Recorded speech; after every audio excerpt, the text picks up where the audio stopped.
أنا اسمي مها. حكايتي بدأت من وأنا لسه في المرحلة الإعدادية.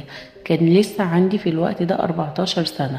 والدتي تعبت جدا وجالها مرض وحش، ولأني كنت أكبر واحدة في إخواتي كنت أنا اللي شايلة البيت كله. أنا كان عندي إخوات بنات وما كانش عندي إخوات ولاد. إخواتي البنات كانوا 3، ولأنهم كانوا صغيرين كنت أنا اللي بخدمهم وأشوف كل طلباتهم. بسبب مرض أمي، والدي كان راجل محترم جدا وطيب جدا جدا، وكان بيحب أمي وبيحترمها قوي.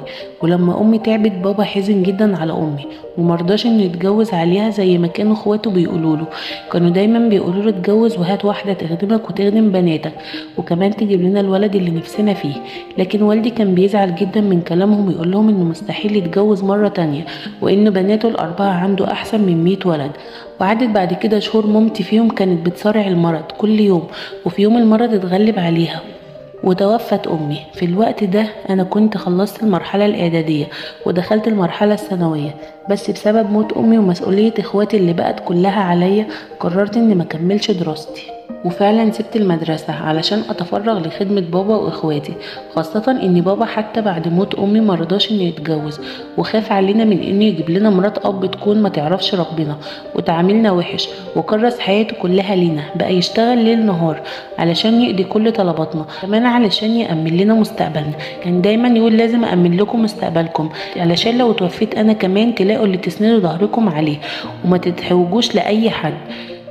وعدت السنين واتنين من اخواتي البنات كانوا خلصوا تعليمهم وتخرجوا من الجامعات. في الوقت ده انا كان بيتقدم لي عرسان كتير، بس كنت برفض، وكنت دايما بقول لبابا انه مستحيل اتجوز قبل ما اكمل رسالتي مع اخواتي البنات واجوزهم كلهم، ولاني لازم اكون قد المسؤوليه والامانه اللي امي امنتني عليها، لانها قبل ما تتوفى كانت دايما بتقول لي اخواتك امانه في رقبتك، امهم من بعدي.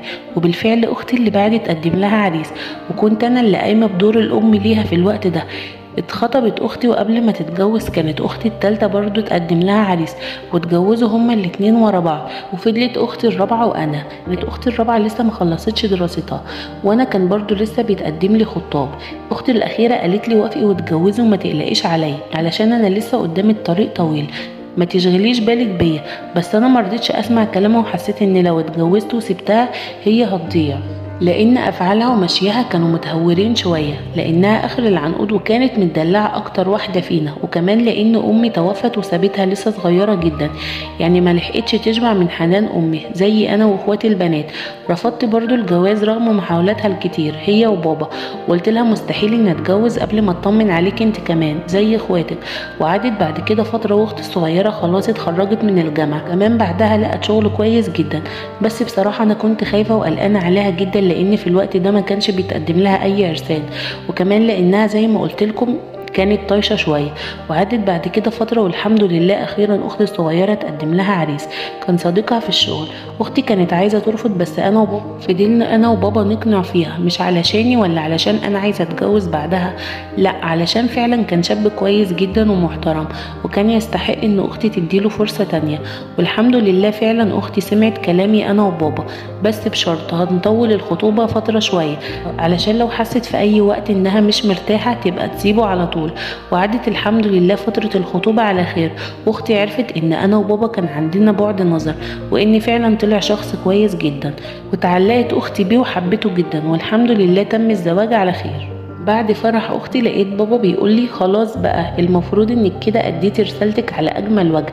فرحت جدا بكلام بابا وحسيت اني فخوره جدا بنفسي، وكمان حسيت ان روح ماما مرتاحه في مكانها، وانها لو موجوده كانت هتبقى فخوره جدا بيا. في الوقت ده بابا كمل كلامه، الدور دلوقتي عليكي انتي، ان شاء الله اول ما يتقدم لك شخص مناسب هنوافق على طول علشان اطمن عليكي انتي كمان قبل ما يقابل وجه رب كريم. رديت عليه وقلت له بعد الشر عليك يا بابا، ربنا يديك طولة العمر، احنا ملناش حد غيرك. رد عليا وقال لي الموت علينا حق، وانا خايف اني امشي قبل ما اطمن عليكي انت كمان زي اخواتك البنات. قلت له ان شاء الله هتفرح بيا وباولادي كمان. عدت بعد كده فتره وما كانش بيتقدم لي اي عرسان. بصراحه كان العمر عدى، كنت خلاص قربت ادخل الأربعين، وكنت بقول لنفسي مين اللي هيرضى يتجوز واحده داخله على الأربعين، وكنت راضيه بنصيبي وبقول مش مشكله، اهم حاجه اني اطمنت على اخواتي واديت رسالتي قدام ربنا. بعدها بفتره تعب جدا بابا وحالته الصحية تدهورت جدا. كنت خايفة عليه قوي لا يروح مني هو كمان.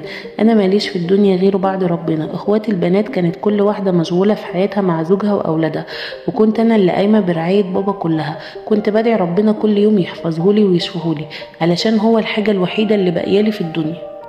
وعدت بعد كده فترة وحالة بابا الصحية من سيء إلى أسوأ. في الوقت ده حصلت المعجزة وتقدم لي عريس، بس للأسف اتقدم في وقت مش مناسب تماما، لأن في الوقت ده حالة بابا كانت صعبة جدا وفعلا محتاج رعاية خاصة. إخواتي البنات نصحوني إن أوافق، لأنها ممكن تكون آخر فرصة ليا. أنا كنت عايزة أوافق بصراحة، لكن ما أقدرش أروح أتجوز وأسيب بابا في حالته دي. مين هيراعيه؟ قلت لإخواتي طيب لو اتجوزت مين فيكم هتراعي بابا؟ في الوقت ده كل واحدة فيهم بدأت تقول أعذارها وإنهم مش هيقدروا بسبب بيوتهم وأولادهم وحياتهم. رديت وقلت لهم أمال عايزين نتجوز وأسيب بابا لمين يرعاه؟ قالوا لي إحنا هندخله دار رعاية بالفلوس.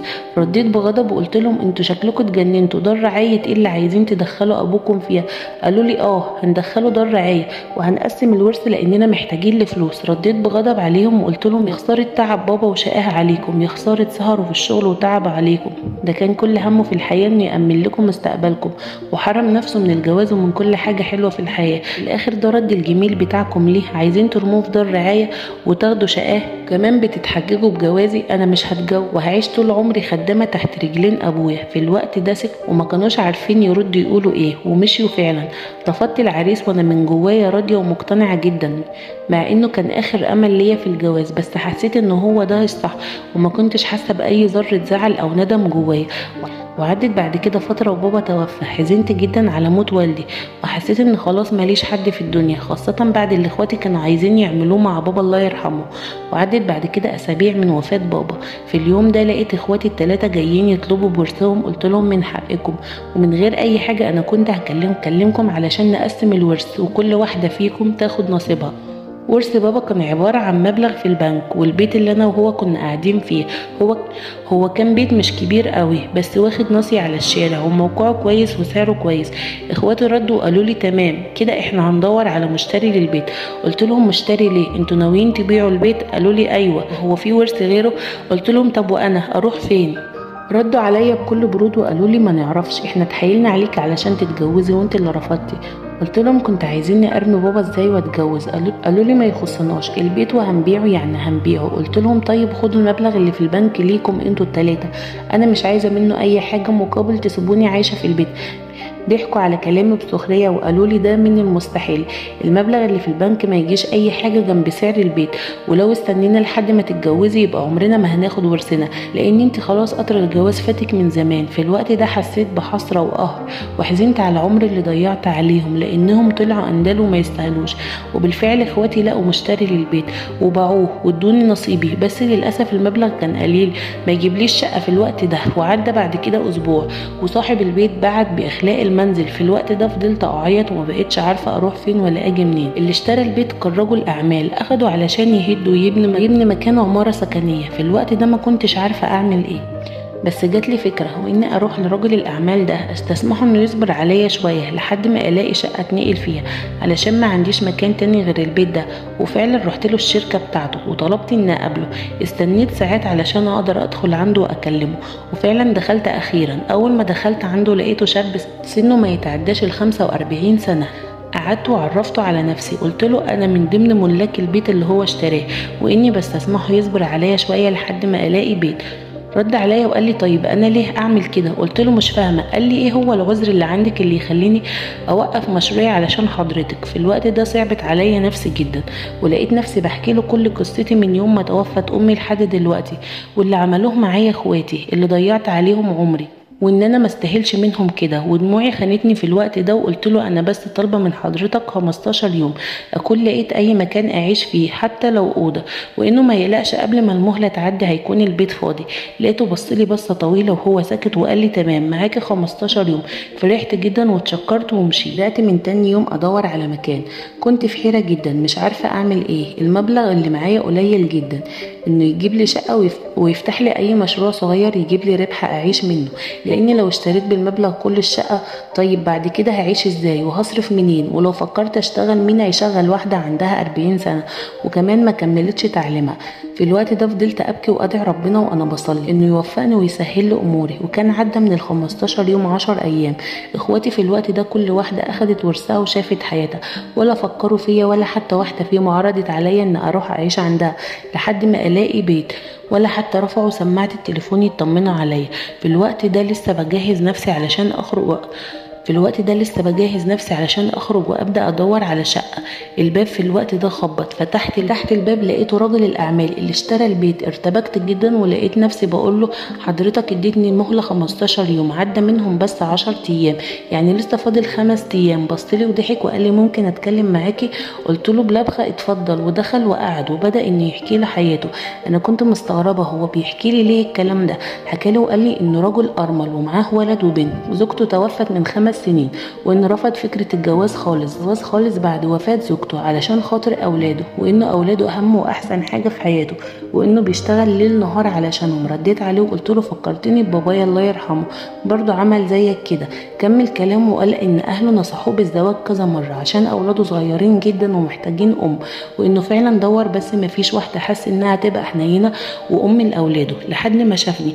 قال لي بصراحة اول ما شفتك اعجبت جدا بجمالي، بس كالعادة قرر انه مش هياخد بالشكل. وان لما انا بدأت احكي له على حكايتي وعلى اخواتي البنات وتربيتي ليهم بعد وفاة امي، حس ان ربنا بعتني ليه من السما، وانه مش هيلاقي حد احن مني على اولاده. طبعا لو وافقت اكون زوجة ليه وام لاولاده. في الوقت ده انا كنت مصدومة مش عارفة ارد اقول ايه.